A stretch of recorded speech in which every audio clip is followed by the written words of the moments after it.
Waalaikumsalam warahmatullahi wabarakatuh. Alhamdulillahirabbil alamin. Alladzi anzalal Qur'ana hudan linnasi wa bayyinatin minal huda wal furqan. Asyhadu an la ilaha illallah wahdahu la syarikalah wa asyhadu anna Muhammadan abduhu wa rasuluh wa habibuhu wa khatamun nabiyyin wal mab'uts rahmatan lil alamin. Allahumma salli ala habibina wa syafiina wa maulana Abil Qasimil Mustafa Muhammad. Allahumma salli ala Muhammad wa ali Muhammad. Allahumma salli ala Muhammad wa ali Muhammad. Allahumma salli ala Muhammad wa ali Muhammad wa ajil farajah.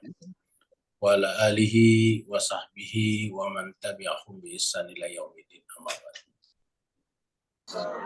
Masyiral muslimin, Bapak Ibu yang sama dimuliakan Allah Subhanahu wa taala. Pertama-tama mari kita panjatkan puji dan syukur kita kehadirat Allah Subhanahu wa taala, karena atas perkenannya lah kita semuanya bersua dalam keadaan walafiat. Dan pertemuan kita ini adalah pertemuan di awal-awal bulan Muharram, bulan pertama dalam hitungan Qamariyah Hijriah, dan sekaligus salah satu bulan haram, bulan yang di dalamnya diharamkan untuk melakukan kezaliman, melakukan kerusakan di muka bumi, melakukan perbuatan dosa, dan apalagi menumpahkan darah. Tapi sejarah kita mencatat bahwa di bulan Muharram ini yang disebut dengan Asyura telah terjadi penumpahan darah terhadap cucu Nabi yang dicintainya. Kita di Indonesia, Asyura ini, atau di Asia Tenggara pada umumnya, Asyura ini menjadi terkenal. Bahkan di Pulau Jawa, bulan Muharram tidak disebut bulan Muharram, tetapi disebut bulan Syuro. Bulan Syuro karena dari kata Asyura, peristiwa yang terjadi pada tanggal 10 Muharram. 10 Asyura atau di sini disebut dengan Syuro. Nah, jemaah sekalian, oleh sebab itulah pada pertemuan kita ke depan, kita lebih banyak untuk mengingat kembali peristiwa-peristiwa yang berkaitan dengan Muharram ini. Pertemuan kita pada malam ini adalah masih meneruskan surat Al-Baqarah, dan kita sekarang masuk pada ayat 46 maksudnya. Kita terakhir kemarin membahas 45, dan malam ini kita akan masuk pada ayat 46 sampai ayat 50. Jadi 46 sampai ayat 50. Bapak Ibu jemaah sekalian yang ingin membaca Al-Quran dengan mushafnya sendiri, bisa buka surat 2 surat Al-Baqarah ayatnya 46 sampai 50. Dan kita lihat Ustadz yang hadir belum ada kelihatannya. Maka mari kita membaca. Ada Ustadz Wahyudin. Ustadz Wahyudin sudah ada kelihatannya. Kita persilakan dengan segala hormat kepada Ustadz Wahyudin Wahid untuk memandu kita, membimbing kita membaca ayat-ayat suci Al-Quran, suratnya Al-Baqarah ayat 46 dan 47, 46 sampai 50, dan kita catatkan bahwasanya Al-Quran adalah Allah berbicara kepada kita, maka siapa saja yang membacakan Al-Quran kepada kita, sama saja dengan mewakili Allah Subhanahu wa taala membacakan ayat itu kepada kita. Oleh sebab itulah dengan segala kehormatan kita persilakan kepada Ustaz Wahyudin Wahid untuk memandu kita membaca surat Al-Baqarah ayat 46 sampai 50. Fadhil Ustaz. Assalamualaikum warahmatullahi wabarakatuh. Waalaikumsalam warahmatullahi wabarakatuh. Baiklah Ibu Bapak, kita langsung aja kita fokus ke mushaf kita masing-masing. Kita mulai. A'udzu billahi minasy syaithanir rajim. Bismillahirrahmanirrahim. A'udzu billahi minasy syaitonir rajim. Bismillahirrahmanirrahim. الذين يظنون أنهم ملاقو ربهم وأنهم إليه راجعون الذين يظنون أنهم ملاقو ربهم وأنهم إليه راجعون.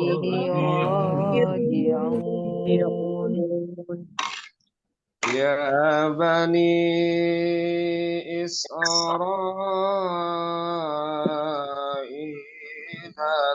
اذكروا نعمتي التي أنعمت عليكم يا بني إسرائيل اذكروا نعمتي التي أنعمت عليكم وأني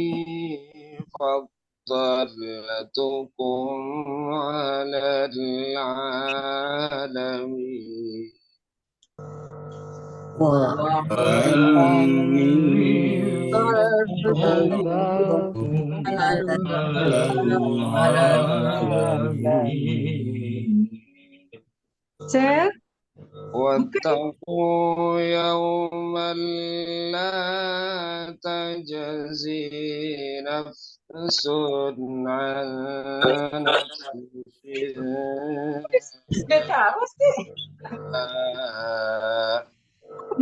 واتقوا يوما لا تجزي نفس نفس عن عن نفس نفس شيئا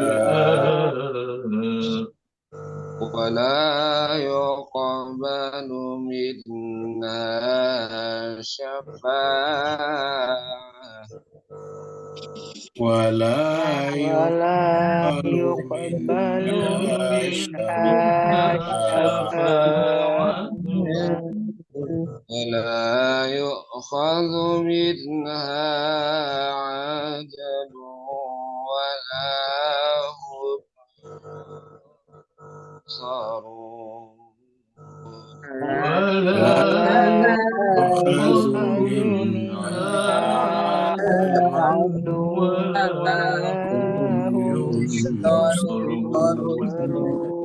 ولا هم ينصرون. وإذ نجيناكم آل فرعون يسومونكم وسوء العذاب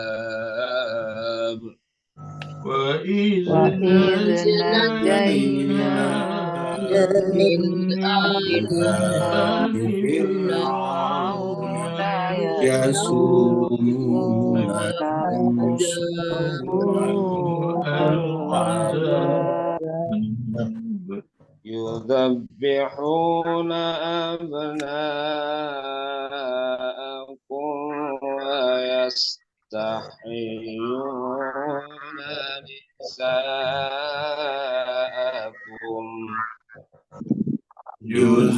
يذبحون أبناءكم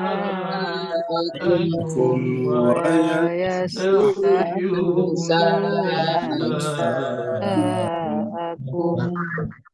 وفي ذلكم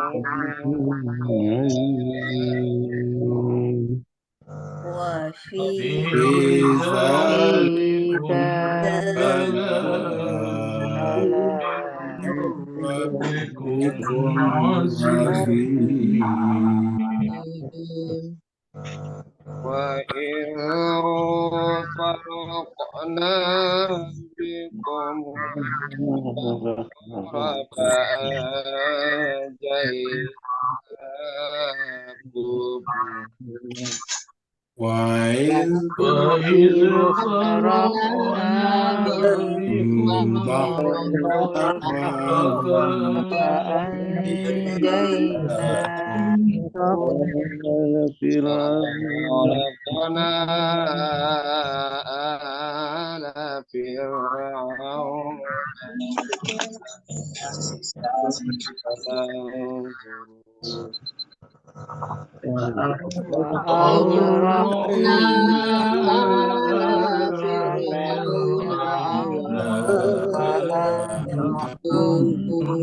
فرعون وأنتم تنظرون. صدق الله العظيم. صدق الله الله العلي العظيم. العظيم. اللهم صل وسلم زد وبارك على رسول الله وآله الأطهار على على وآله الأطهار اللهم صل على محمد وآل محمد اللهم صل على Kembalikan Ustaz. Baik, terima kasih banyak mewakili jemaah, kita haturkan kepada Ustazina Ustadz Wahyudin Wahid yang telah membacakan kepada kita Al-Quran dengan tahsin dan tartil. Semoga kita semuanya juga bisa membaca Al-Quran dengan baik dan benar. Juga Bapak Ibu semuanya yang ikut membaca Al-Quran, semoga Allah SWT juga senantiasa memberikan keberkahan dari langit dan dari bumi dengan asbab ayat-ayat suci Al-Quran yang kita baca. Kita teruskan surat Al-Baqarah kita, surat yang kedua. Al-Baqarah artinya sapi betina. Turunnya surat ini adalah di Madinah, maka disebutlah dengan surat Madaniyah. Jumlah ayatnya adalah 206. Dapat yang kita sudah sampai di ayat 45. Ayat yang menyuruh kita untuk beristi'anah kepada Allah dengan sabar dan sholat. Dan dikatakan bahwa isti'anah dengan sabar dan sholat itu berat, kecuali bagi orang-orang yang khusyuk. Nah, siapakah atau bagaimanakah khusyuk itu? Biasanya di tengah-tengah masyarakat kita berbicara tentang khusyuk, biasanya didefinisikan oleh para alim ulama. Bahkan jemaah sekalian, begitu beratnya khusyuk, sehingga kemudian dulu di Indonesia ada namanya pelatihan sholat khusyuk. Nah, pada kesempatan kali ini tentu kita tidak sejauh itu, kita hanya akan mengembalikan definisi khusyuk itu kepada Al-Quran sendiri. Karena yang paling tahu makna Al-Quran, ya Al-Quran juga sendiri. Kita hanya mengerahkan waktu dan tenaga untuk membaca dan memahaminya saja. Mari kita masuk ke ayat 45. Ini adalah orang yang sholat dalam keadaan tenang ataukah khusyuk. Allah SWT berfirman, A'udzubillahi minasyaitonirrajim, Bismillahirrahmanirrahim. Wasta'inu bis-sabri was-shalah. Jadi wasta'inu ini artinya isti'analah dengan sabar dan salat. Kita sudah lihat pada pertemuan sebelumnya bahwa ayat yang mirip dengan ini muncul dua kali, dua-duanya juga di surat Al-Baqarah. Satu di ayat 54 ini, 45 maksudnya ini, dan satunya lagi di ayat 153. Di sini bunyi ayatnya wasta'inu bis-sabri was-shalah wa innaha lakabiratun illa 'alal khasyin. Sedangkan di surat Al-Baqarah juga 153 Allah mulai dengan panggilan kepada orang beriman. Ya ayyuhalladzina amanu sta'inu bis-sabri was-shalah. Baru ditutup dengan innallaha ma'as sabirin. Sesungguhnya Allah bersama dengan orang sabar. Jadi sabar dan khusyuk ini hampir sama sebetulnya. Karena kalau sabar itu berkaitan dengan respon kita kepada musibah, kejadian-kejadian yang tidak menyenangkan di sekitar kita. Sedangkan khusyuk kaitannya dengan respon hati kita berhadapan dengan Allah Subhanahu wa taala. Jadi sabar dan khusyuk ini adalah dua hal yang hampir sama. Sabar itu adalah ketika kita menghadapi dunia, melihat keluar. Jadi jiwa kita melihat keluar, sedangkan khusyuk jiwa kita melihat ke dalam. Jadi ketika jiwa kita melihat keluar, di luar ada fenomena, ada musibah, ada kejadian, ada berbagai macam hal yang sifatnya fluktuatif, naik turun, bisa rugi, bisa untung, bisa sakit, bisa sehat, bisa tahu dan bisa tidak tahu, dan banyak lagi kejadian-kejadian di luar.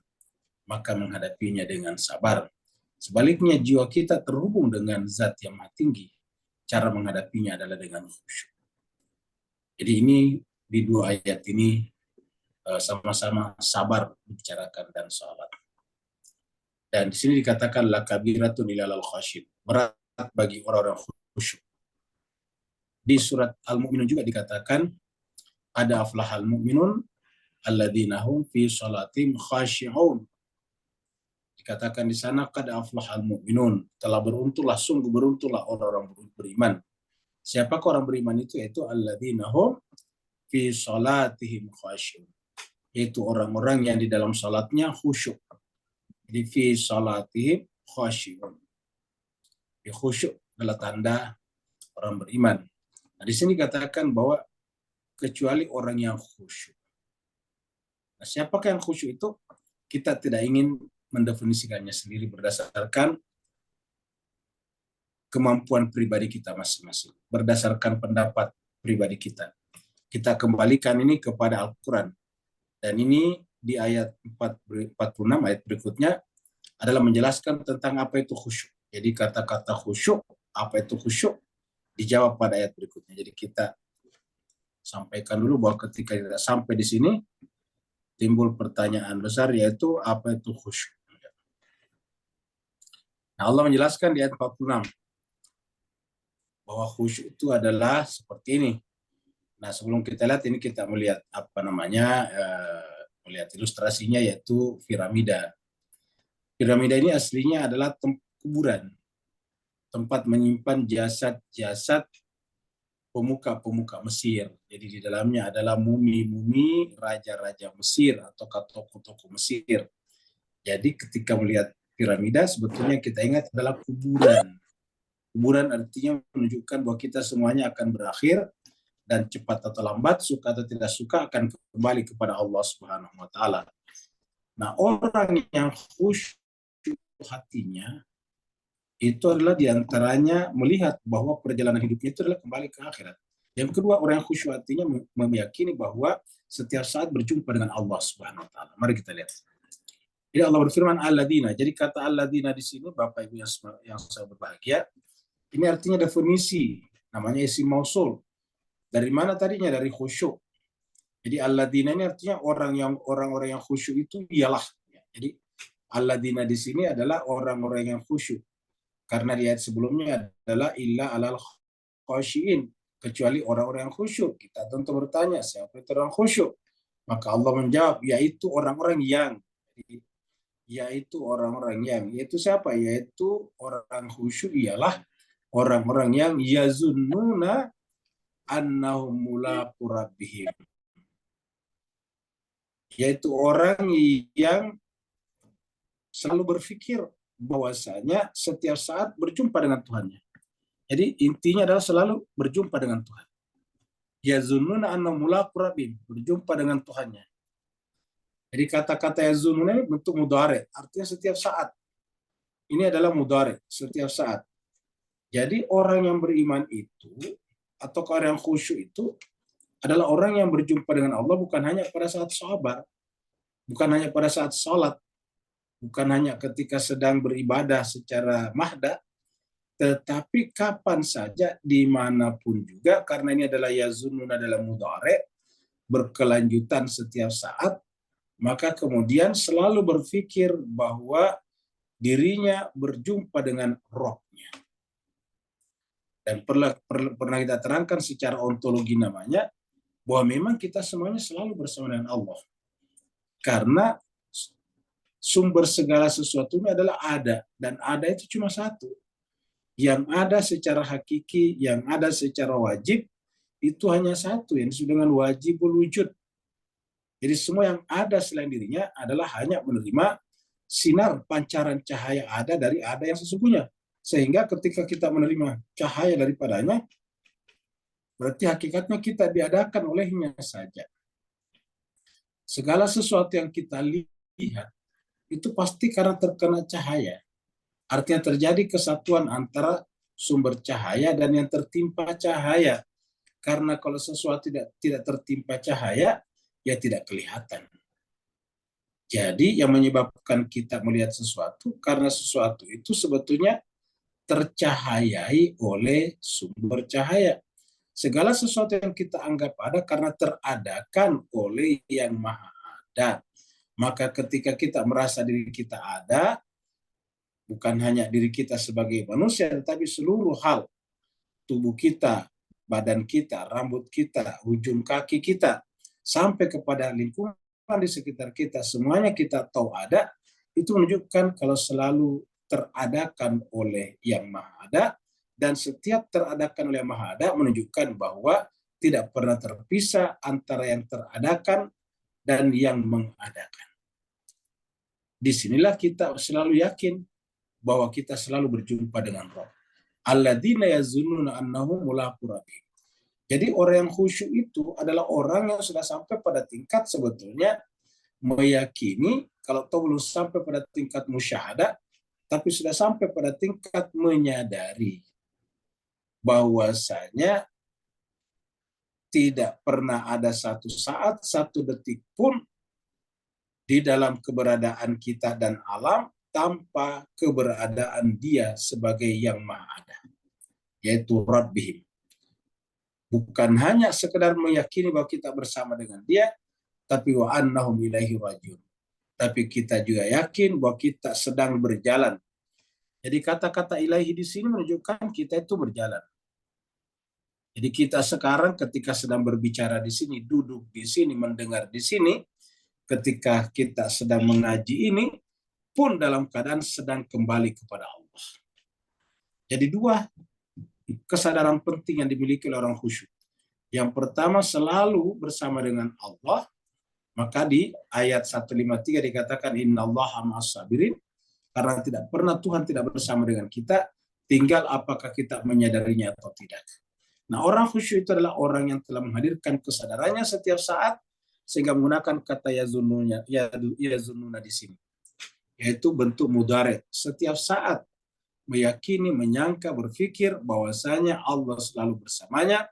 Dan yang kedua, sebagai manusia yang berjalan adalah berjalannya kembali kepada Allah. Ilaihi rajiun. Hi-nya di Allah, Rabb. Ilahi di sini, hi-nya di sini adalah Allah. Hi-nya di sini adalah kembali kepada Rabb-nya. Wa annahum ilaihi rajiun. Jadi kita semuanya harus safar. Kita semuanya adalah sedang melakukan perjalanan, traveling kepada Allah. Tidak ada di antara kita yang tidak sedang berjalan kepada Allah Subhanahu wa taala. Siapa yang tidak merasa berjalan kembali kepada Allah, berarti orang itu tertipu oleh kehidupan empiriknya, kehidupan materialnya. Faktanya setiap saat waktu kita bertambah. Tadi kita berjumpa jam 7.30 waktu Indonesia Barat. Begitu selesai nantinya sudah bertambah 1,5 jam lagi atau 2 jam bahkan. Ya sudah bertambah 1,5 jam lagi. Umur kita. Pada saat kita sekarang menulis-nulis di sini, sudah bertambah 1 detik, 2 detik, semenit, 2 menit. Setiap saat bertambah. Dan kemana ke arah pertambahan ini? Harusnya disadari bahwa ini adalah kembali kepada Allah Subhanahu wa taala. Wa annahum ilaihi rajiun. Itulah ciri orang yang khusyuk. Jadi khusyuk itu adalah orang yang sudah hadir pada dirinya 2 kesadaran bersamaan, yaitu bahwa selalu bersama dengan Allah, dan yang kedua, dirinya, hidupnya tidak pasif, tidak tetap di sini, tapi sedang berjalan. Kehidupannya itu adalah mobile, dinamis, kembali kepada Rabb-nya, kepada Allah Subhanahu wa taala. Sehingga kita dengan menyadari bahwa kita kembali kepada Allah, maka kita akan menggunakan waktu seefektif dan seefisien mungkin. Kita menggunakan waktu tidak memboros. Kita menggunakan waktu pada hal-hal yang berguna saja. Apa sebabnya? Karena kita ini sedang kembali kepada Allah. Seperti mana kalau kita sedang naik kereta api atau naik mobil pergi ke suatu tujuan yang jauh, maka kalau kita pun mampir itu hanya sekedarnya saja. Kita mampir di jalan atau di rest area, di sana kita menggunakan waktu seefektif mungkin, mengisi bahan bakar, mengisi fuelnya. Setelah itu mungkin kita makan, ke toilet, setelah itu langsung berangkat lagi. Tidak mungkin ada orang di sana menginap dulu, menggelar dulu kasur di sana, pasang kelambu, tidak mungkin. Apa sebabnya? Karena dia tahu sedang berjalan, sedang bepergian. Tetapi bagi mereka yang tinggal di situ, penjual di situ, pedagang di situ, yang kerja di pom bensin di situ, ya tidak bergegas pergi. Kenapa? Karena dia tidak merasa berjalan. Dia tinggal di situ. Ada warungnya di situ, ada kedainya di situ. Di dalam kedainya ada kasurnya, ada kelambunya. Maka setelah malam tiba, dia akan tidur di situ. Makanya tidak bergegas tadi, pergi makan dan sebagainya. Tapi bagi yang menyadari kalau dirinya adalah musafir, dirinya adalah sedang melakukan perjalanan, maka pasti akan masuk di tempat istirahat, rest area hanya untuk ala kadarnya saja. Mengembalikan tenaga saja, menyelesaikan hajat-hajatnya, seperti sholatnya, makannya, dan sebagainya. Habis itu langsung berangkat lagi, dan orang yang berjalan yang selalu dipikirkan adalah agar cepat tiba. Jadi orang yang merasa berjalan selalu ingin cepat tiba. Itulah sebabnya setiap orang bepergian pasti paling tidak senang kalau di-delay. Apa sebabnya? Karena terlambat tiba. Jadi harusnya sifat-sifat ini kita gunakan dalam kehidupan kita. Sehingga kita merasa harus cepat-cepat kembali kepada Allah Subhanahu wa taala. Kita tidak ingin kehidupan kita di-delay. Kita tidak ingin ada kehidupan kita yang dipospon. Kita tidak ingin ada kehidupan kita yang terbuang-buang waktunya begitu saja. Jadi alladzina yazunnuna annahum mulaqu rabbihim wa annahum ilaihi raji'un. Kemudian setelah itu bicara tentang Bani Israel kembali. Ya, ini adalah Bani Israel. Ini adalah bintang Daud, kita simbolkan Bani Israel. Bani Israel itu terutama berkaitan dengan agama Yahudi, itu adalah agama yang dikembalikan kepada Nabi Musa, tapi kemudian diberjayakan pada zaman Nabi Daud dan Sulaiman, sehingga bintang seperti ini biasanya disebut dengan bintang Daud. Ya, jadi ini adalah David Stars, bintang Nabi Daud. Sekarang Allah SWT kembali berbicara lagi tentang Bani Israel. Ingat ayat 40, pertama kali kita pindah bicara Bani Israel, juga menggunakan kata-kata ya Bani Israel adkuru nikmati alladzi an'amtu alaikum. Sekarang diulang lagi 47. Ya Bani Israel, wahai Bani Israel. Jadi jelas secara khusus, secara khas ayat ini adalah memanggil Bani Israel. Mungkin di dalam Al-Quran tidak ada kaum yang dipanggil secara khusus kecuali Bani Israel. Ada panggilan-panggilan dalam Al-Quran tapi biasanya bersifat umum. Contohnya ya ayuhan nas atau ya Bani Adam, seluruh manusia. Ya ayyuhalladzina amanu, orang beriman secara umum, maksudnya dimanapun orang beriman berada. Tidak ada khusus untuk wahai orang-orang Arab misalnya, tidak. Tapi Bani Israel ada nih. Dan ini beberapa kali muncul dalam Al-Quran. Ya Bani Israel, wahai Bani Israel. Bani itu artinya anak-anak, keturunan. Siapa Israel? Siapa Israel? Israel itu adalah Nabi Ishak. Maaf, Nabi Yakub. Jadi Bani Israel itu adalah Bani Yakub. Jadi mulai daripada Bani Yakub. Lahirlah Bani Israel itu. Jadi kalau dia katakan ditarik ke atas, siapakah moyangnya Bani Israel? Ya Nabi Yakub. Kenapa? Karena Nabi Yakub punya 12 anak. Ini nanti setiap anak laki-lakinya menjadi marga-marga Bani Israel. Salah satu nanti yang menjadi nabi pertama dari Bani Israel ini adalah Nabi Yusuf alaihissalatu wassalam. Jadi ya Bani Israel, wahai Bani Israel. Izkuru ni'mati allati an'amtu alaikum. Ingatlah nikmatku, diulangi lagi nikmatku. Alladzi an'amtu alaikum. Nikmat apa yang dimaksud? Nikmat kenabian. Karena dengan adanya Nabi Musa, lalu kemudian Allah menyelamatkan mereka dari keganasan Firaun. Jadi Nabi datang kepada dunia ini bukan hanya melepaskan manusia dari kesalahan berpikir dan kesalahan bertuhan, teologi, tapi sekaligus juga melepaskan manusia dari ketertindasan sosial dan politik, dari perbudakan, dari kemustad'afinan. Jadi agama datang melepaskan manusia dari ketertindasan, dari ketidakberdayaan menghadapi mustakbirin, orang-orang yang arogan. Maka Bani Israel sederhana saja, yaitu memimpin Bani Israel lepas keluar dari Mesir.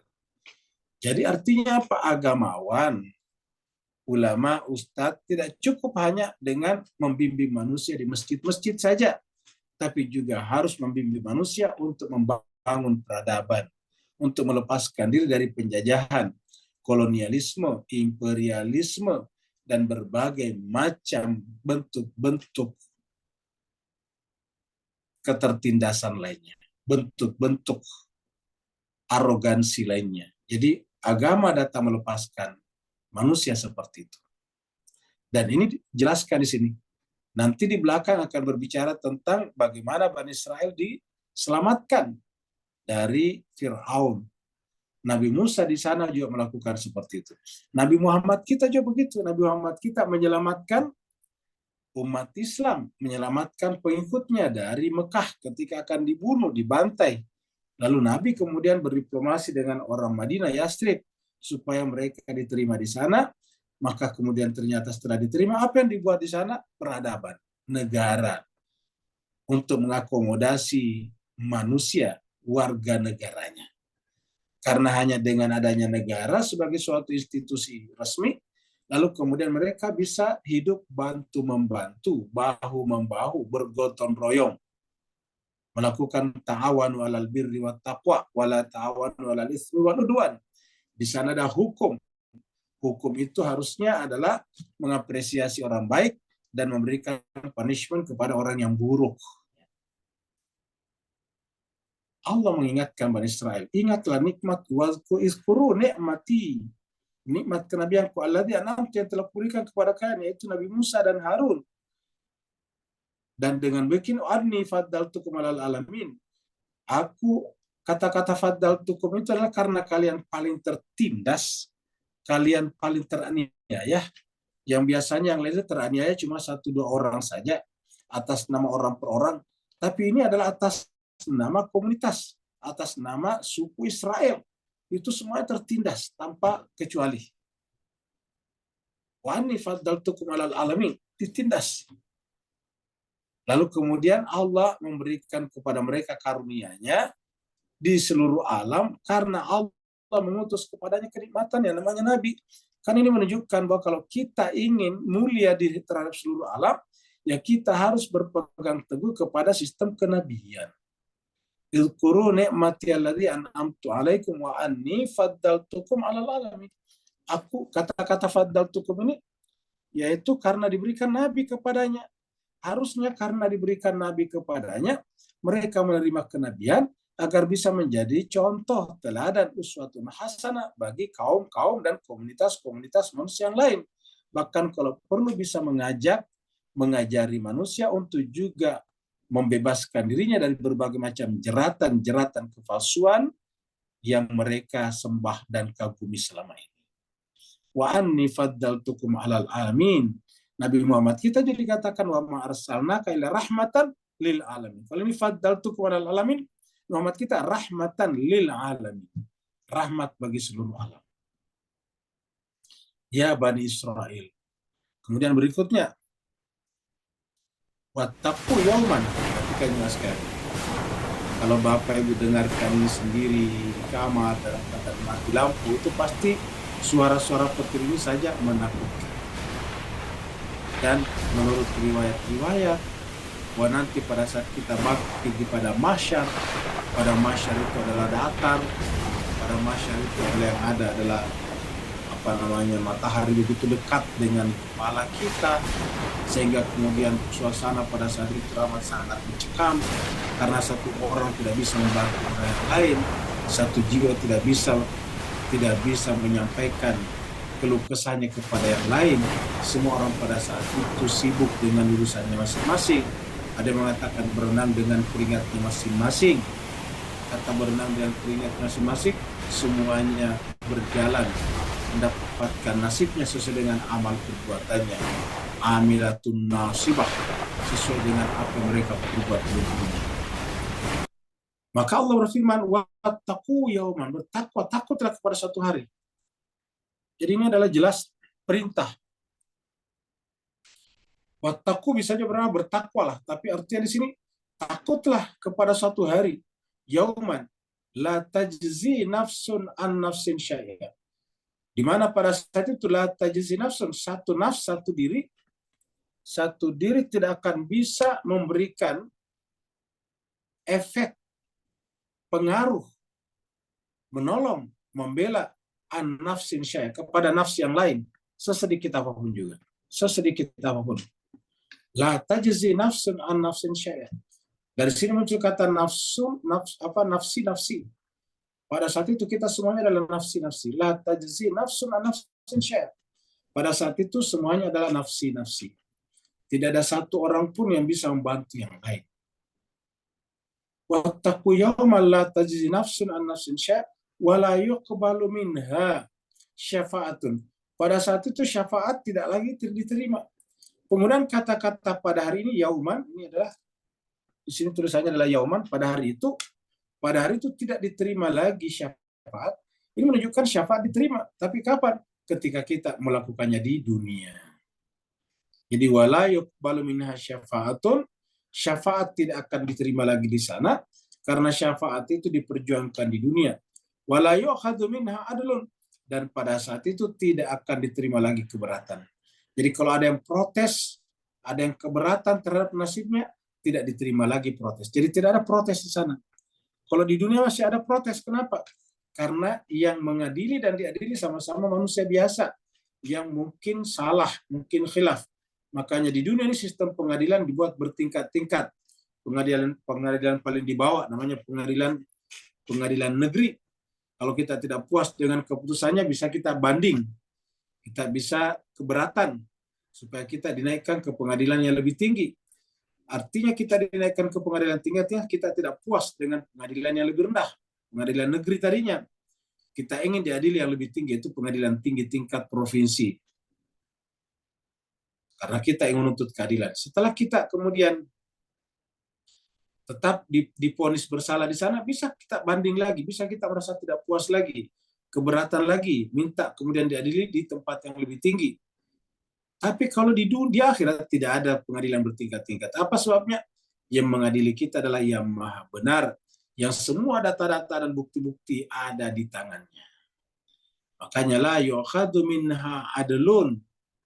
Kata adil ini dari kata adil sebetulnya. Artinya tidak bisa diterima pada saat itu gugatan keadilan yang merasa diperlakukan tidak adil. Jadi kata adil di sini merasa diperlakukan tidak adil. Karena perasaan seperti itu adalah perasaan subjektif.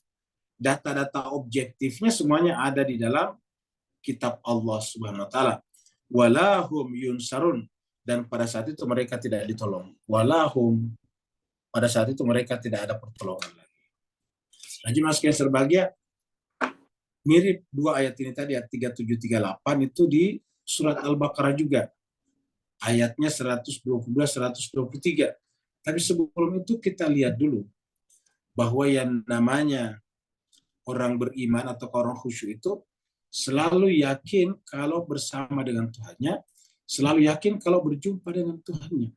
Jadi perbedaan antara orang beriman dan tidak beriman adalah orang beriman itu dia melihat jalan ke depannya itu dengan hatinya, dengan imannya.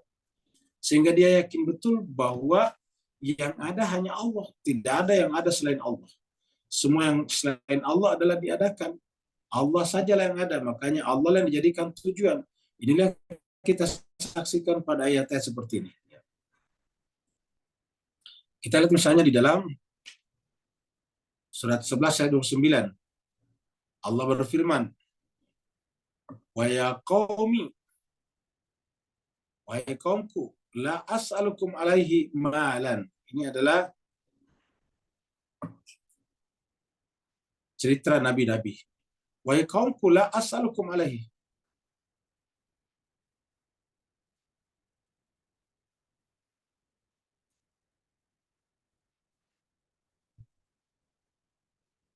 Mohon maaf kalau sekalian ternyata keluar ya.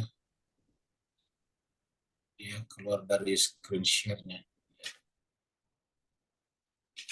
Jadi kita kembali lagi ke sini tadi.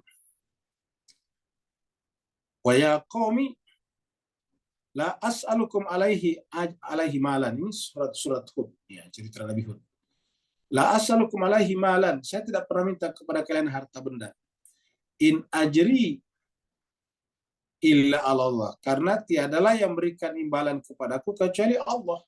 Persoalan upahku adalah urusan Allah. In ajriya illa Allah. Wa ma ana bitaridil ladzina amanu. Tidak mungkin saya bitaridi, mengusir orang beriman. Jadi orang beriman itu selalu bersama Nabi, dan pernyataannya di sini adalah tidak mungkin saya mengusir orang beriman. Wa ma ana bitaridil ladzina amanu. Tidak mungkin aku mengusir orang beriman. Apa sebabnya? Orang beriman itu adalah innahum mulaqu rabbihim. Jadi kata kuncinya di sini, kenapa orang beriman tidak mungkin diusir oleh Nabi, tidak mungkin ditinggalkan oleh Nabi, karena yang namanya orang beriman itu adalah orang yang merasa selalu berjumpa bersama dengan Tuhannya nih. Innahum mulaqu rabbihim. Ingat tadi pembahasan pertama kita di surat Al-Baqarah ayat 46. Alladzina yazunnuna annahum mulaqu rabbihim. Sama tadi, mulaqu rabbihim. Ya, ini tadi kita lihat di sini. Ya. Kita lihat tadi di surat ini tadi. Ya. Kita kembali ke sini. Dia. Alladzina yazunnuna annahum mulaqu rabbihim wa annahum ilaihi rajiun. Ya. Ini dia. Alladzina yazunnuna annahum mulaqu rabbihim. Ini mulaqu rabbihim sama tadi. Lihat. Mulaqu rabbihim. Innahum mulaqu rabbihim. Sungguhnya mereka itu adalah orang beriman, itu adalah orang yang mulaqu rabbihim. Orang yang selalu berjumpa dengan Tuhan, yang mulaqu rabbihim, menjumpai Tuhan. Jadi namanya beriman itu adalah menjumpai Tuhan. Dengan apa? Dengan hati, dengan pikiran. Ini mulaqu rabbihim. Kata-kata mulaqu ini adalah bukan kata kerja, ini adalah kata benda. Artinya apa? Tidak terikat waktu, kapan saja. Tidak terikat waktu lagi. Sama ketika Allah mengatakan ini ja'ilun fil ardi khalifah, berarti namanya khalifah itu selalu terkomunikasi dengan Allah, karena ja'il itu menjadikan terus-menerus, berketerusan, istimrar. Jadi mulaqu rabbihim. Walakinni, akan tetapi saya ini arakum, melihat kalian qauman tajhalun, kaum yang tajhalun, yang bertentangan dengan akal sehat. Dari kata jahal diterjemahkan di sini bodoh. Tajhalun itu adalah lawan daripada ta'qilun. Tajhalun, kalian adalah orang-orang tidak menggunakan akalnya, orang yang jahil, jahiliyah. Jadi orang jahiliyah itu adalah bedanya dengan orang beriman, adalah beriman itu adalah akal akliyah. Jadi lawan daripada jahiliyah adalah akliyah. Jadi orang beriman itu adalah orang rasional, sedangkan orang yang tidak beriman adalah orang yang irasional. Tajhalun berdasarkan ayat ini. Innahum mulaqu rabbihim wa inni lakum qauman tajhalun. Gimana sekalian, itu nabi-nabi yang lain juga seperti itu. Kita lihat di sini misalnya surat An-Nisa ya. Surat An-Nisa Allah berfirman, "Wa may yuhajir fi sabilillah." Siapa yang berhijrah di jalan Allah, yajid fil ardi muragaman katsira wasatan. Niscaya akan menjumpai di muka bumi itu muragaman katsiran. Tempat yang sangat luas. Wasatan, banyak dan luas. Muragaman, pintu-pintu keberkahan yang banyak dan luas. Baru kemudian, jadi bicara dulu tentang pentingnya hijrah. Baru dikatakan, wa may yakhruj min baitihi. Siapa yang keluar dari rumahnya, muhajiran dalam keadaan berhijrah. Kepada siapa? Ilallah. Tadi, alladzina yazunnuna annahum mulaqu rabbihim wa annahum ilaihi raji'un. Siapa yang keluar dari rumahnya? Rumah apanya? Rumah dunianya, rumah materialnya, rumah empiriknya, dalam keadaan muhajir, hijrah. Inilah hijrah sesungguhnya. Jadi hijrah berdasarkan Al-Quran ini bukan perubahan, bukan pada perubahan alat yang kita gunakan. Dari apa, pakai sikat gigi, pakai siwak, itu bukan hijrah namanya. Hijrah adalah keluar daripada alam material, keluar daripada tajahalun menuju kepada ta'kilun, keluar daripada alam jahiliyah menuju kepada alam aqliyah. Muhajiran ilallah, berhijrah kepada Allah wa rasulih dan rasulnya. Tsumma yudrikul maut, kemudian dia meninggal dunia sebelum sampai, faqad waqa'a ajruhu 'ala Allah, maka Allah akan memperhitungkan usahanya tersebut. Wa kana Allahu ghafurur rahima, Allah mengampuni seluruh dosa-dosanya dan mengasihinya, karena Allah Maha Pengampun lagi Maha Pengasih. Surat Al-Ankabut ini juga pernyataan daripada Nabi Ibrahim alaihissalam ketika diusir dari Babilonia, dari kampung halamannya. Fa'amana lahu Lutun. Maka di antara yang beriman kepada Nabi Ibrahim di Babilonia adalah Nabi Lut, sepupunya sendiri. Fa'amana lahu Lutun. Maka berimanlah kepadanya Nabi Lut. Hujah kepada siapa? Nabi Ibrahim. Wa qala. Lalu kemudian Nabi Ibrahim berkata, "Inni muhajirun ila rabbi." Sungguhnya aku adalah muhajirun ila rabbi. Sama tadi di sini kita lihat. Wa may yakhruj min baiti muhajiran.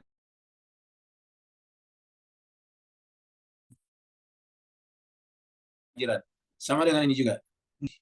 Jadi ini muhajirun ila rabbi, sungguhnya aku ini berhijrah menuju kepada Tuhanku. Muhajirun ila rabbi.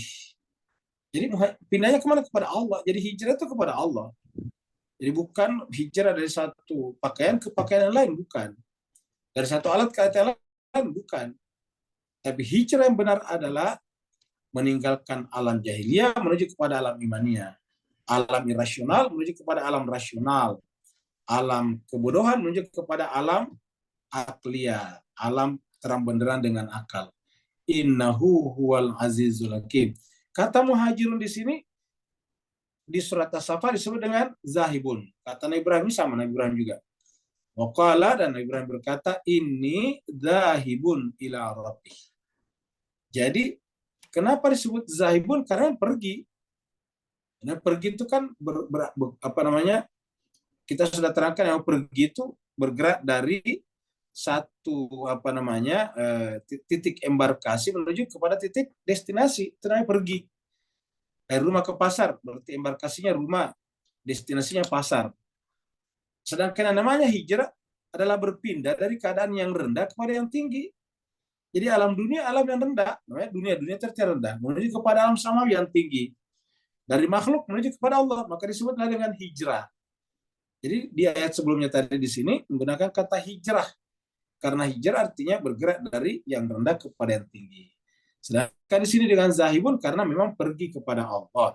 Jadi ini adalah berkaitan dengan pertanyaan aina tazhabun, dan Nabi Ibrahim membantu kita dengan jawaban inni zahibun ila rabbi sayahdin. Saya pergi kepada Tuhanku, dia akan membimbing. Gitu. Nah, kemudian kita lihat lagi tadi ya. Kita lihat lagi di sini ya, ini dia. Kata-kata mulakih. Ya. Allah berfirman, ya ayyuhal insan, wahai manusia, innaka kadihun ila rabbika. Wahai manusia, sungguhnya kadihun, kamu bekerja keras kepada ila rabbik. Jadi artinya harusnya seluruh aktivitas kita di dunia, entah bekerja sebagai petani, tukang kebun, kantoran, menteri, perdana menteri, raja, presiden, dan sebagainya. Semuanya adalah sebagai kerja keras menuju kepada Allah.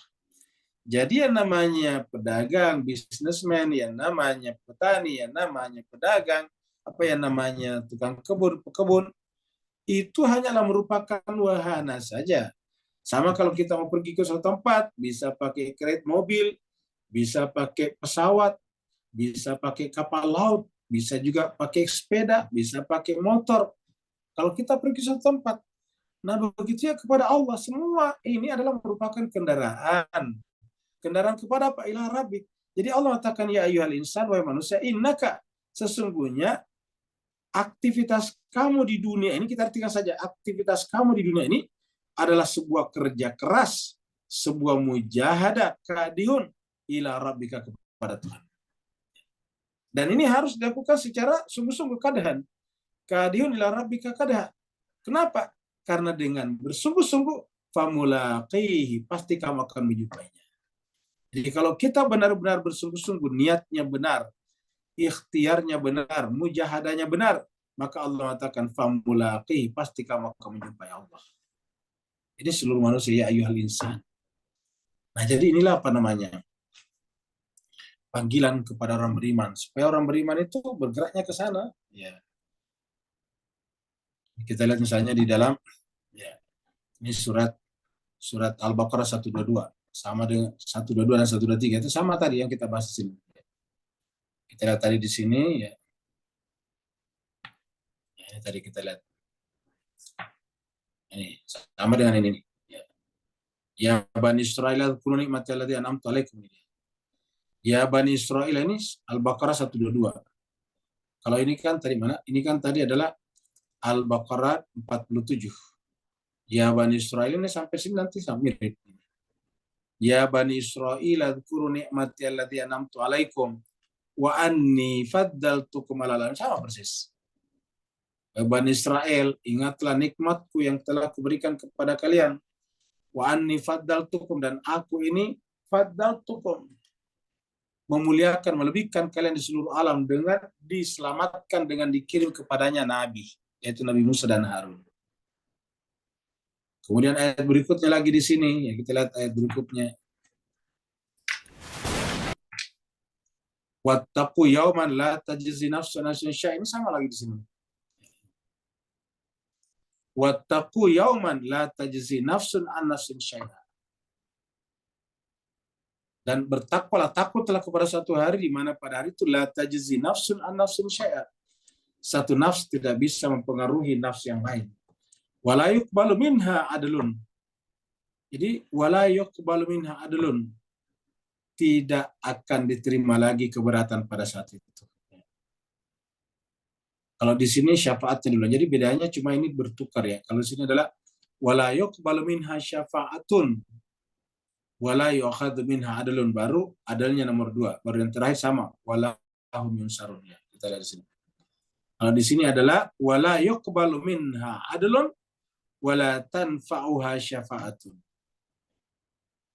Syafaat tidak bermanfaat lagi. Kalau tadi wala yuqbalu, kalau ini adalah wala tanfa'uha syafa'atun. Jadi bedanya di sini adalah tadi yuqbal, di sini adalah ya kalau kita lihat tadi sini.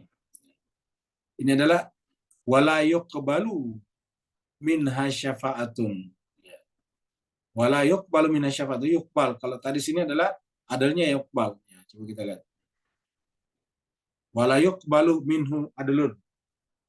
Kalau yang di sana tadi wala yuqbalu minhu syafa'atun. Di sini adalah wala tanfa'u syafa'atun, tidak bermanfaat lagi syafaat pada saat itu. Karena ini artinya apa? Syafaat ada, cuma tidak bermanfaat bagi mereka yang tidak mencarinya di dunia. Wala tanfa'u syafa'atun wala hum yunsarun, dan mereka tidak mungkin dapat pertolongan. Nah, jadi apa kesimpulan sebelum kita kembali ke ayat tadi? Yaitu bahwa orang yang beriman adalah orang yang hatinya khusyuk terikat dengan Allah. Khusyuk artinya merasa tenang, merasa bersama dengan Allah Subhanahu wa taala. Yang dilihat hatinya hanya Allah Subhanahu wa taala, sehingga seluruh aktivitas dan perbuatannya di muka bumi adalah merupakan wahana untuk kembali kepada Allah Subhanahu wa taala. Apapun yang dilihatnya di dunia adalah merupakan wasilah untuk melihat Rabb-nya. Semua yang disaksikannya tidak lebih daripada menyaksikan ayat-ayatnya saja, alamat-alamatnya saja. Sehingga setiap yang disaksikannya langsung mengantarkannya mengasosiasikan pikirannya dengan Rabb-nya, dengan Allah Subhanahu wa Ta'ala. Itu ayat 48 tadi. Sekarang 49. Ini adalah kita lihat ada laut. Ini cuma sekalian namanya lautan, itu tidak bisa terpisah sebetulnya secara hukumnya. Ini tidak bisa terpisah. Kenapa? Karena yang namanya air itu berhubungan satu sama lain. Ada istilahnya menganut hukum bejana berhubungan. Jadi dia akan berhubungan. Makanya dia datar seperti ini. Tidak bisa begini, kecuali kalau ada gelombang. Gelombangnya hanya karena terkena angin. Begitu dia ke sini, kena pinggiran, dia kembali rata lagi. Ya, gitu.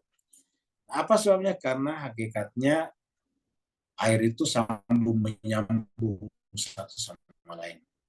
Tetapi jemaah sekalian berbahagia, hukum sambung menyambungnya air ini kemudian disanggah nanti pada ayat berikutnya, ayat 50. Kita lihat dulu ayat 49. Allah berfirman, wa iz najjaynakum min ali fir'auna. Jadi saling diingatkan dulu nikmat.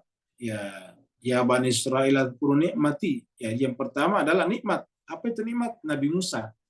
Lalu kemudian apa tugasnya Nabi Musa datang? Menyelamatkan mereka dari Fir'aun ini. Maka yang kedua adalah wa iz najjaynakum min ali fir'auna. Dan ketika kami menyelamatkan kalian min ali fir'auna, dari tentara Fir'aun, dari dinasti Fir'aun. Jadi menggunakan kata ali sini karena menggunakan dinasti Fir'aun. Yang namanya raja-raja kan berbentuk dinasti. Ya. Jadi gubernur-gubernur itu adalah anak-anaknya semuanya, namanya dinasti. Wa iz najjaynakum min ali fir'auna yasumunakum. Ketika Fir'aun itu yasumunakum, menimpakan kepada kalian su'al azab, yaitu siksaan yang berat. Jadi azab sebetulnya adalah hukuman. Cuma hukumannya Fir'aun adalah su'ul azab. Hukuman yang paling buruk. Kenapa? Karena yang dihukum bukan orang bersalah. Hukuman artinya memberikan efek jera kepada yang salah. Ketika hukuman diberikan kepada orang tidak bersalah, maka hukum itu namanya salah alamat. Hukum yang salah alamat namanya zalim. Maka disebutlah di sini dengan su'al adab. Jadi wa idz najjaynakum min ali fir'auna yasumunakum su'al adab yudzabbihuna abna'akum, yaitu dengan menyembelih, ya, menyembelih anak-anak laki-laki kalian. Yudzabbihuna abna'akum. Jadi tidak ada kejahatan kemanusiaan yang paling parah yang dilakukan sepanjang sejarah kecuali Fir'aun. Karena yang dibunuh adalah anak-anak. Yudzabbihuna abna'akum. Kalau ini sekarang terjadi, maka berteriaklah orang seluruh dunia, terutama yang aktivis kemanusiaan, pembela anak-anak. Kecuali kalau anak Palestina tidak dibela. Tapi kalau anak-anak yang lain biasanya dibela. Ribut. Aktivis kemanusiaan. Jadi, yudzabbihuna abna'akum. Mereka menyembelih anak-anak laki-laki kalian. Wa yastahyuna nisa'akum. Dan membiarkan hidup wanita-wanita kalian. Jadi Bapak bisa bayangkan bagaimana perinya. Wanita-wanitanya dibiarkan hidup, tetapi anak-anak laki-lakinya dibunuh. Dan kita bisa tahu bahwa wanita dalam keadaan lemah tanpa laki-lakinya. Dan dia akan menjadi objek eksploitasi. Wa fi dzalikum, dan pada yang demikian itu, kata ayat ini, bala'un min rabbikum azim. Pada yang demikian itu ada ujian, bala. Jadi bala itu adalah ujian. Min rabbikum azim. Jadi bala itu adalah ujian yang bukan datang dari kita. Artinya seperti bencana alam itu adalah bala. Kejahatan Fir'aun terhadap Bani Israel itu adalah bala bagi Bani Israel. Karena Bani Israel tidak tahu menahu masalah, tiba-tiba dia disiksa, diperbudak. Wa fi dzalikum bala'un min rabbikum azim. Pada demikian itu ada bala, cobaan dari Tuhan kalian azim, yang besar, yang agung. Ini adalah ilustrasi ketika laut tadi terbelah. Jadi aslinya tadi kita lihat air tidak mungkin terbelah, tapi ini benar-benar terbelah. Ya, dan ini bukan hanya Islam yang menceritakannya, tapi juga diceritakan di dalam kitab Samawi sebelumnya, yaitu Taurat. Perjanjian Lama diceritakan juga. Wa idz faraqna bikumul bahra fa anjaynakum wa agraqna ala fir'auna wa antum tanzurun. Dan ingatlah juga ketika faraqna bikumul bahra, kami membelah untuk kalian al-bahr lautan. Dengan terbelahnya lautan, fa'anjainakum. Kami selamatkan kalian, wa agrakna, dan kami tenggelamkan ala Fir'aun, dinasti Fir'aun, wa antum tanzurun, sementara kalian menyaksikannya. Apa makna luas daripada ayat ini? Yaitu bahwa biasanya kan yang disebut dengan bahra itu atau misalnya lautan itu adalah pengetahuan. Jadi pengetahuan itu aslinya adalah menyelamatkan. Tetapi ini bisa justru menenggelamkan orang. Jadi banyak orang tenggelam oleh pengetahuannya. Kenapa? Karena pengetahuannya menyebabkannya jadi ego, jadi arogan. Sehingga mereka hancur karena pengetahuannya. Tidak sedikit orang hancur justru setelah berpengetahuan. Karena pengetahuannya bukan menjadi cahaya, tapi menjadi tembok. Penghalang antara dirinya dengan kebenaran. Aslinya itu pengetahuan adalah cahaya. Tapi terkadang, kata para ulama irfan, terkadang pengetahuan manusia menjadi tirai, menjadi hijab baginya untuk menyaksikan sang kebenaran. Nah, termasuk di sini adalah Bani Israel. Termasuk di sini adalah Fir'aun, bangsa Mesir. Yaitu wa agrakna ala Fir'aun. Kami tenggelamkan. Kami tenggelamkan mana? Di samudra. Sementara yang namanya Nabi, dia menyelamatkan pengikutnya melalui samudra. Jadi melalui samudra. Jadi samudra aslinya adalah menyelamatkan. Samudra itu kan adalah keluasan. Samudra itu adalah bahkan simbol Allah SWT. Allah itu adalah samudra keberadaan. Allah itu adalah samudra keilmuan. Allah itu adalah samudra kekuasaan. Semuanya adalah samudranya berpulang kepada Allah Subhanahu wa taala. Tetapi bagi orang-orang yang kafir, orang-orang yang tertutup hatinya, justru tenggelam di dalam kebesaran Allah. Kenapa?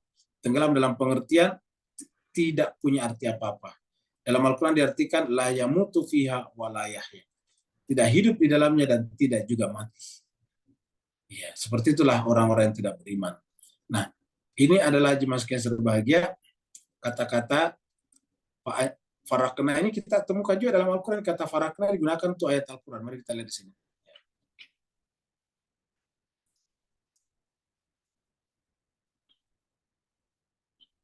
Ini adalah masih Bani Israel tadi. Kita buka dulu adalah Bani Israel tadi.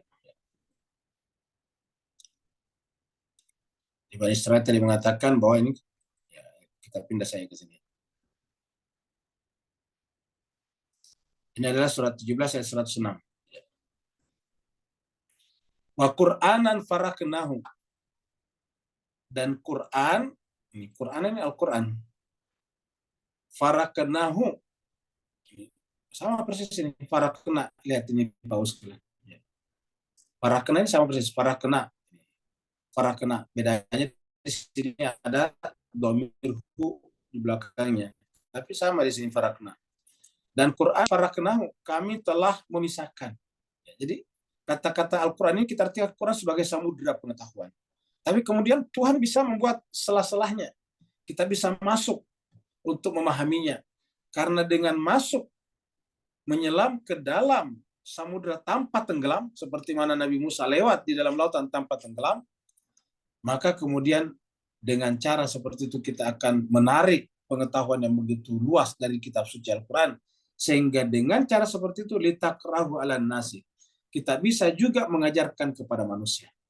Di sini kaitannya dengan Nabi, wahai Muhammad, Al-Quran itu faraknahu, kami membuatnya terincikan, terdetilkan sedemikian rupa, litakrahu, supaya engkau membacakannya ala nas kepada manusia, ala mukfi, dengan sedikit demi sedikit, ala mukfi, sedikit demi sedikit.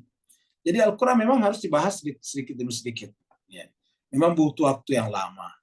Makanya memang supaya kita bisa memahami Al-Quran, ya kita siap untuk membaca Al-Quran sedikit demi sedikit di waktu yang lama. Karena dikatakan di sini, faraknahu litakrahu ala nasi ala mukfi, sedikit demi sedikit, berangsur-angsur.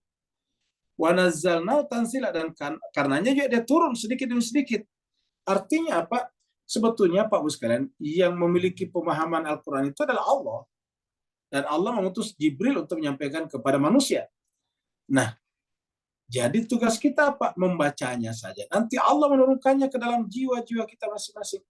Semakin bagus niat kita, semakin bulat tekad kita, semakin kuat mujahadah dan perjuangan kita untuk memahami Al-Quran, semakin intensif juga Allah turunkan Al-Quran pada jiwa kita.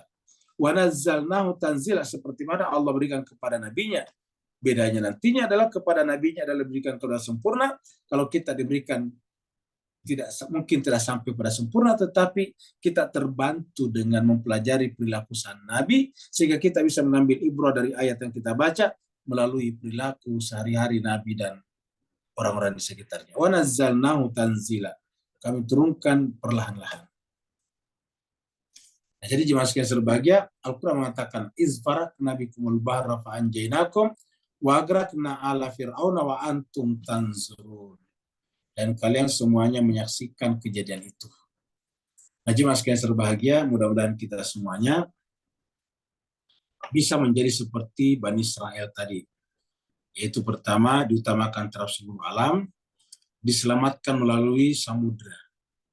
Semoga Al-Quran ini adalah merupakan samudra jiwa bagi kita, di mana Rasulullah menyelamatkan kita melalui kitab suci Al-Quran. Dengan cara apa? Dengan cara kita membaca dan membaca, sehingga kita menemukan celah-celah di mana kita bisa menyelam di dalamnya, kita bisa mengambil mutiara tanpa harus benar-benar tertimbun oleh tumpukan air. Tapi seperti Nabi Musa lewat di dalam air, tapi tidak tersentuh oleh airnya. Lewat di dalam lautan, tetapi tidak tertimbun oleh tumpukan airnya. Beda dengan Fir'aun, lewat di laut, tetapi tertimbun oleh samudranya. Sehingga kemudian samudra bukan menyelamatkan Fir'aun, tetapi justru menenggelamkannya. Kita tidak ingin seperti Fir'aun ditenggelamkan oleh Al-Quran. Harusnya ketika Al-Quran kita baca, maka dia akan menjiwai seluruh tindakan-tindakan kita sehari-hari. Jangan seperti Fir'aun justru tenggelam di dalam samudra. Dan tidak sedikit juga kita sekarang umat Islam membaca Al-Quran, tetapi cara beragama kita benar-benar jauh daripada ajaran-ajaran Al-Quran. Mudah-mudahan kita senantiasa dibimbing oleh Allah SWT, sehingga kita bisa berjalan di tempat yang benar, menuju kepada yang maha benar. Kalau apa yang Al-Fakir sampaikan ini benar, maka itu dari Allah SWT, dari Al-Quran. Tapi kalau khilaf, salah, keliru, itu adalah dari pribadi Al-Fakir sendiri. Mohon dimaafkan. Terima kasih banyak atas perhatiannya. Mohon maaf atas segala kekurangannya. Yang mau bertanya, dipersilakan. Assalamualaikum Ustaz. Waalaikumsalam warahmatullahi wabarakatuh. Silakan Pak.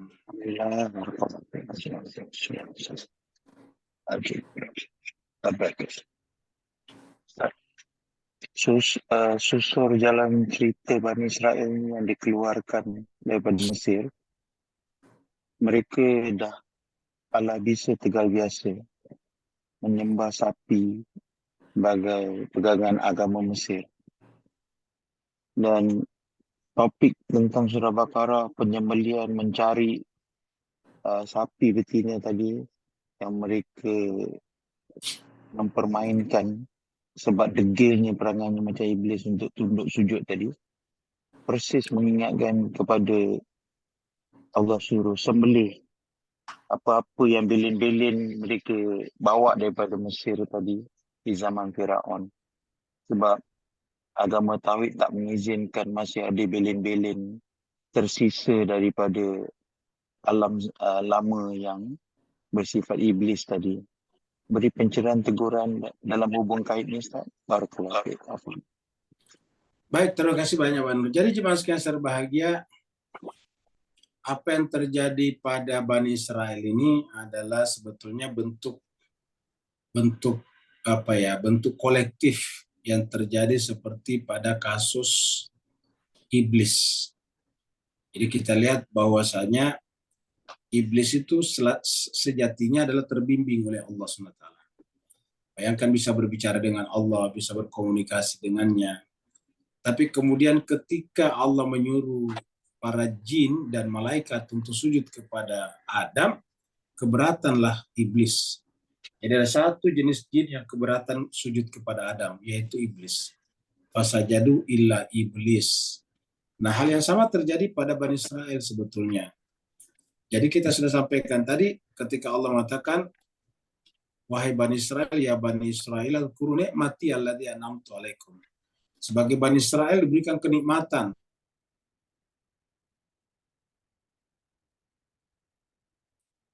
karena di tengah-tengah mereka selalu diberikan teks pengajaran Nabi Musa. Allah turunkan, Allah datangkan Nabi Musa kepada mereka bukan untuk kepentingan Nabi Musa, tapi untuk kepentingan Bani Israel. Karena dengan mengikuti Nabi Musa mereka selamat daripada penindasan perbudakan di Mesir. Jadi harusnya kan mereka sangat berterima kasih kepada Nabi Musa. Nah, tetapi sayangnya ketika Allah menyuruh mereka sujud kepada Nabi Musa, mereka tidak ada yang mau.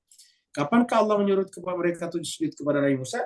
Yaitu ketika mereka akan masuk ke Baitul Maqdis, lalu kemudian Nabi Musa berkata, masuklah ke negeri itu, niscaya penduduknya akan menerima kalian dengan baik, yang penting kamu datang dalam keadaan sujadan, dalam keadaan sujud. Itu kata-kata sujadan. Melalui pintunya kata ayat itu nantinya.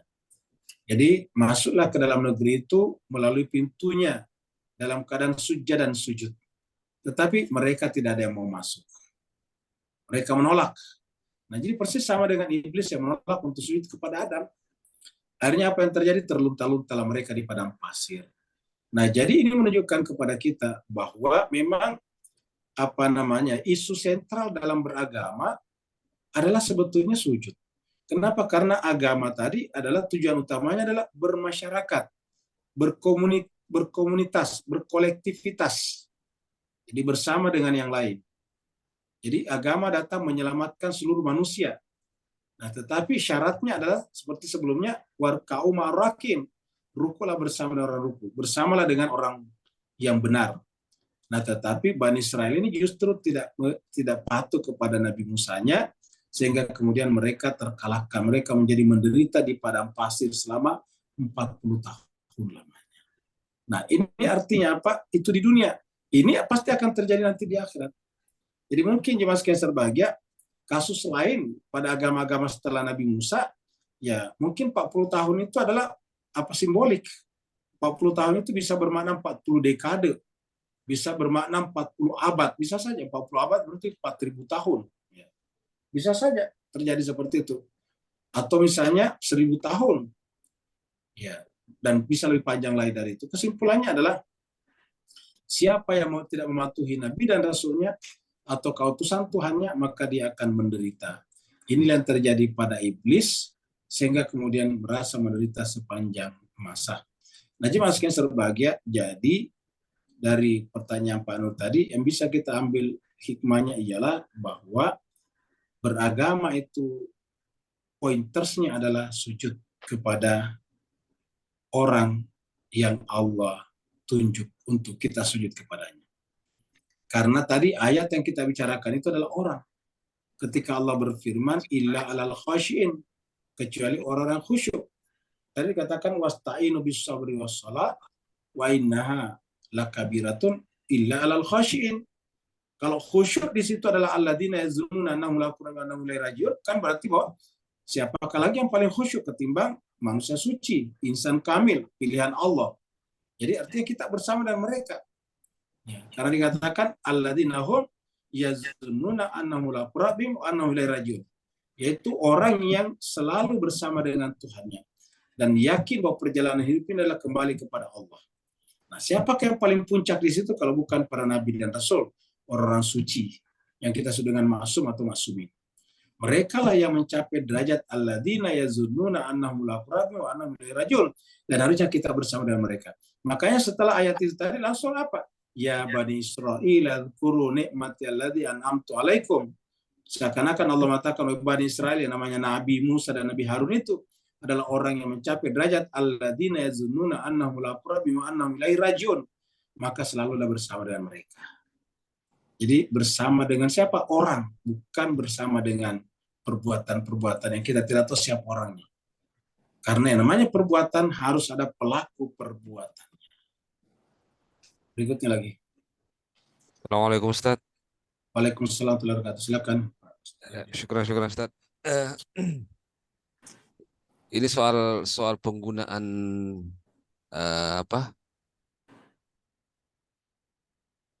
bahasa gitu dalam bahasa Arab ini kan Al-Qur'an ini kan menggunakan bahasa Arab gitu kan Ustadz ya. Nah, seperti misalnya tadi yang di dalam ayat berapa tadi itu? Allazina yazunnuna annahum mulaqu, kata mulaqu gitu. Di sini kan menggunakan kata bentuknya isim fa'il ya.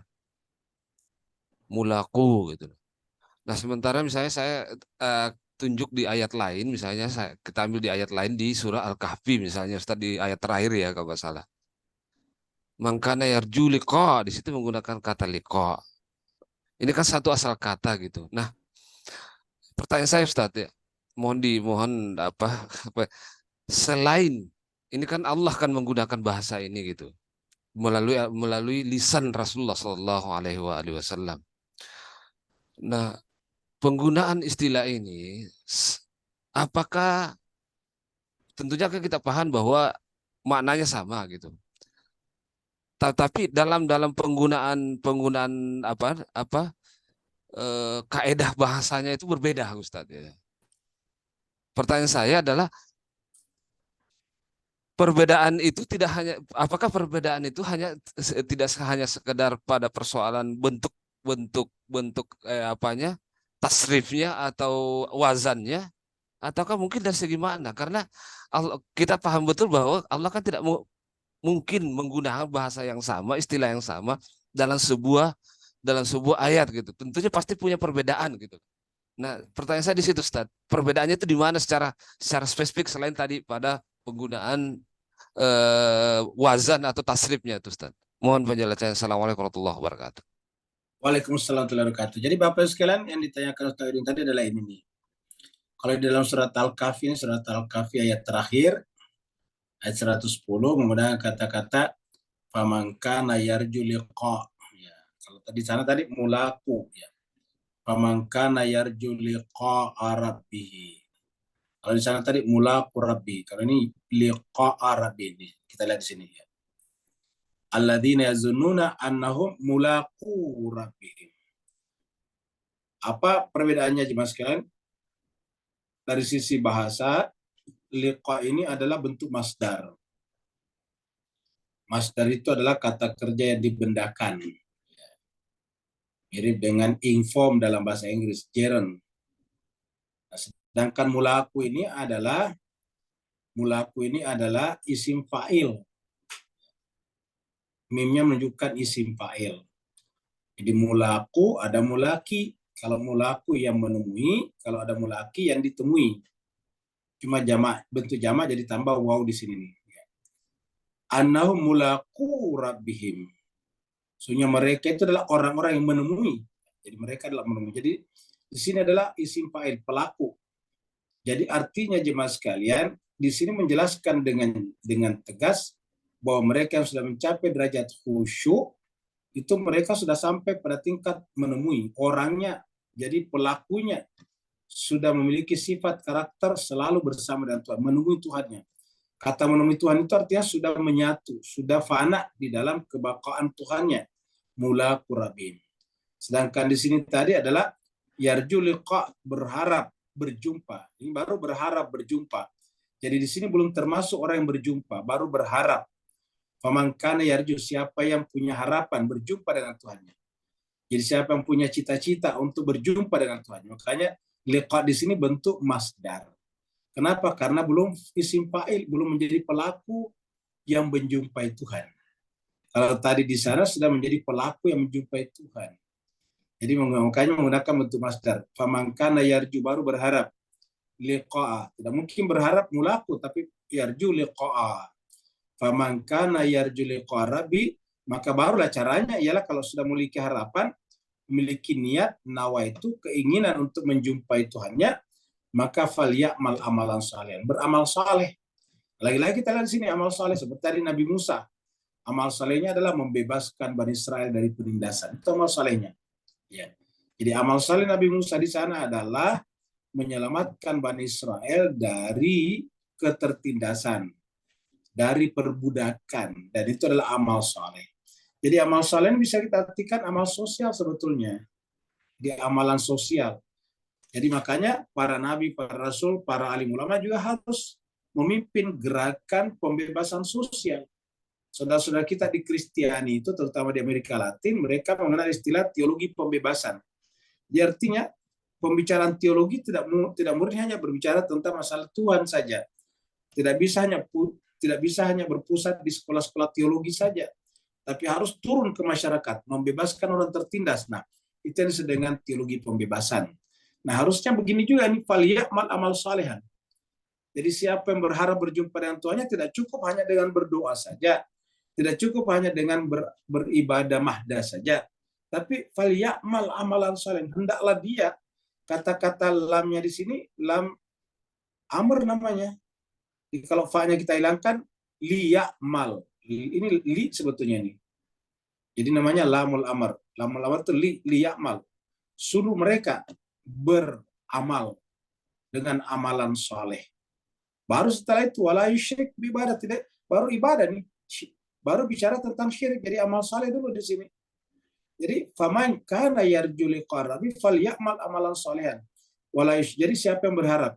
Nah, kalau di sini sudah sampai pada tingkat mulaqu rabbihim. Mulaqu rabbihim. Alladzina yazunnuna anna mulaqu rabbihim. Kenapa mulaqu di sini? Sementara di sana tadi harus beramal saleh, sementara di sini adalah salat. Ya, karena pembicaraan tentang salat itu di ayat 45 sebelumnya itu adalah kelanjutan dari pembahasan sebelumnya Bani Israil juga ayat 40. Ingat ayat 40 mengatakan ya Bani Israil adkuru nikmatal ladzina an'amtu alaikum. Ya. Jadi itu ayat 40-nya, baru kemudian setelah itu bicara tentang pentingnya menegakkan kebenaran di tengah-tengah masyarakat. Jadi kalau kita lihat di sini ya. Nah, kita mulai dari sini ayat 40 ini. Ya Bani Israil idkuru nikmati alladzina an'amtu alaikum wa aufu bi ahdi ufi bi ahdikum. Jadi bicara tentang ahad. Ahad ini adalah ikatan pribadi dan pemimpin. Baru kemudian wa iyaya farhabun. Baru kemudian ayat berikutnya ini. Wa aminu bima anzaltu musaddiqan lima ma'akum wa la takunu awwala kafirin wa la tashtaru. Kata-kata wa la tashtaru bi ayati samanan qalila ini menunjukkan bahwa tindakan sosial yang tidak boleh menyembunyikan kebenaran. Tindakan sosial yang merupakan aplikasi ataukah implementasi daripada kebenaran. Siapa yang tindakan sosialnya bukan merupakan implementasi atau aplikasi daripada kebenarannya, berarti dia menjual kebenarannya dengan harga yang sedikit.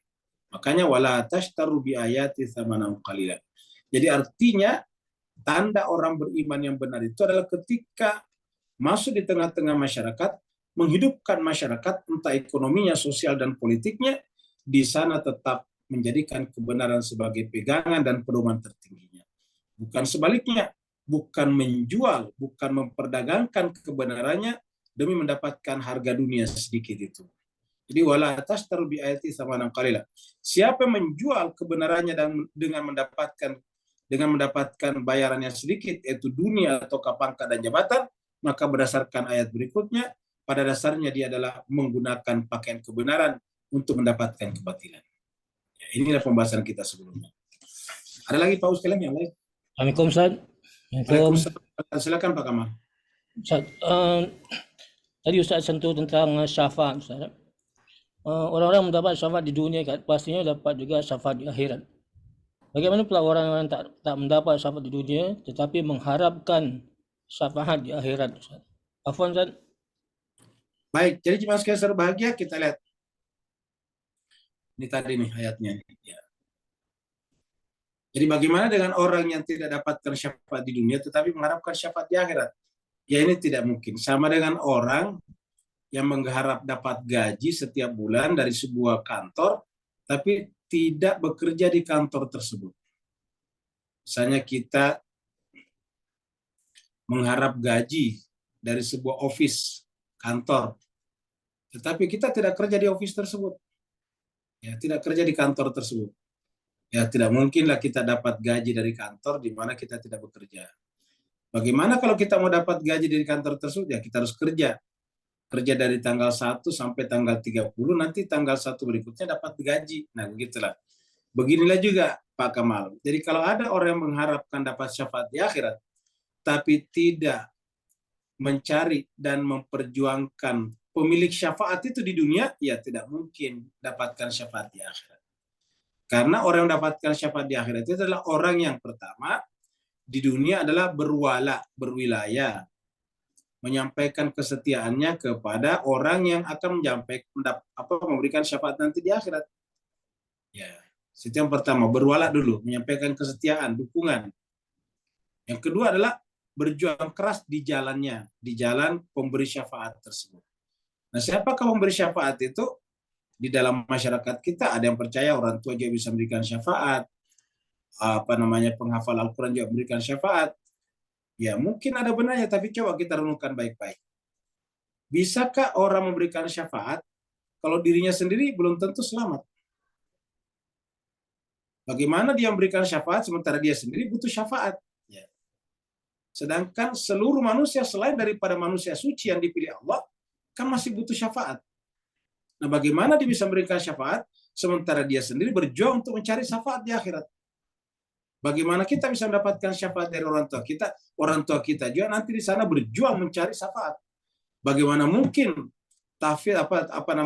hafiz Quran memberikan syafaat kepada kita sementara dia nanti di sana juga berjuang mendapatkan syafaat? Kecuali kalau kita berpendapat bahwa seluruh penghafal Al-Quran adalah orang suci. Dan ini pasti ditolak oleh ulama. Tidak ada jaminan bahwa penghafal Al-Quran adalah hafiz.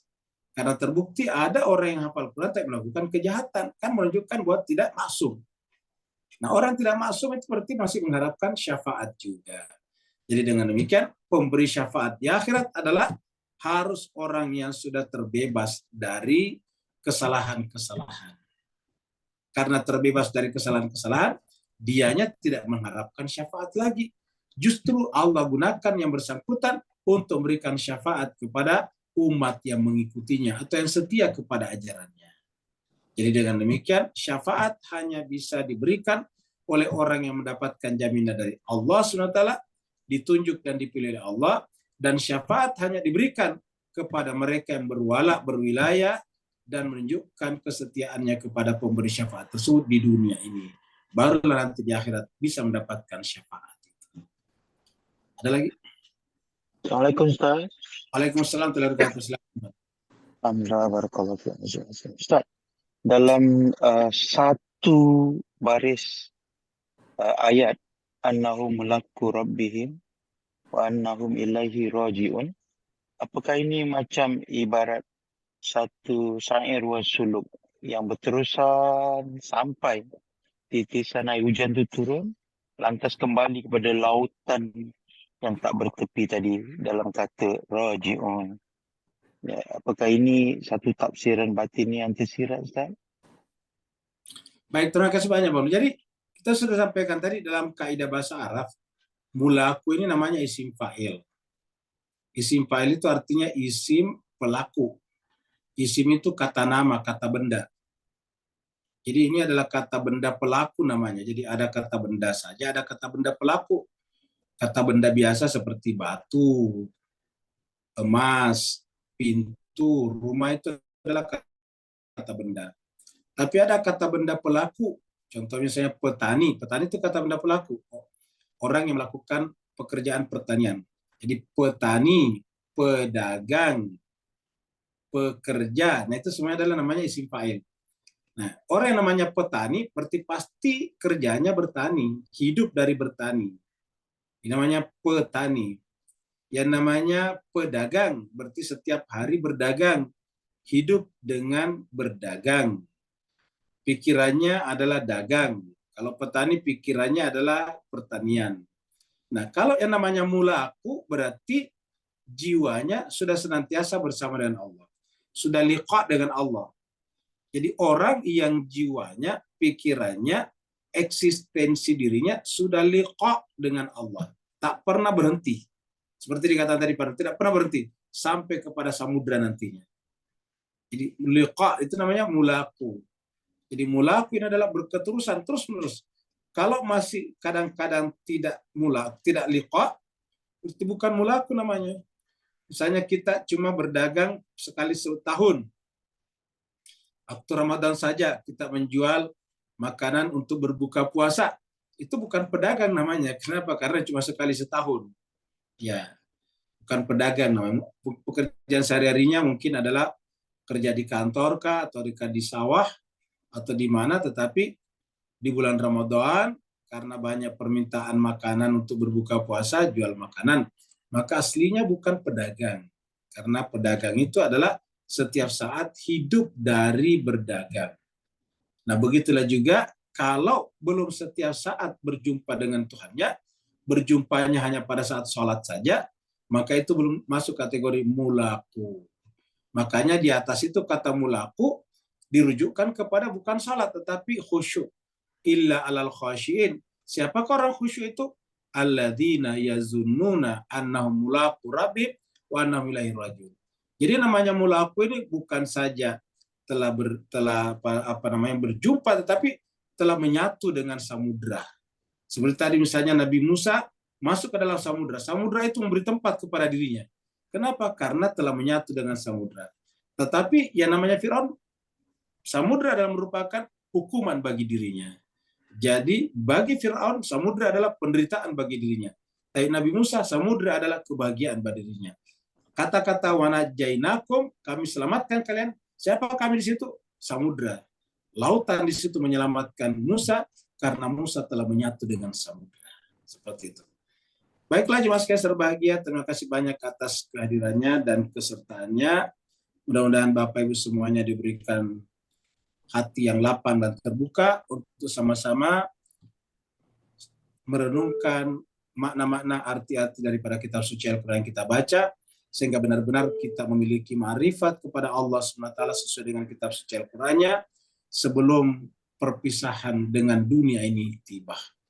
Karena cepat atau lambat, senang atau tidak senang, ridho atau tidak ridho, kita semuanya pasti akan meninggalkan kehidupan dunia ini.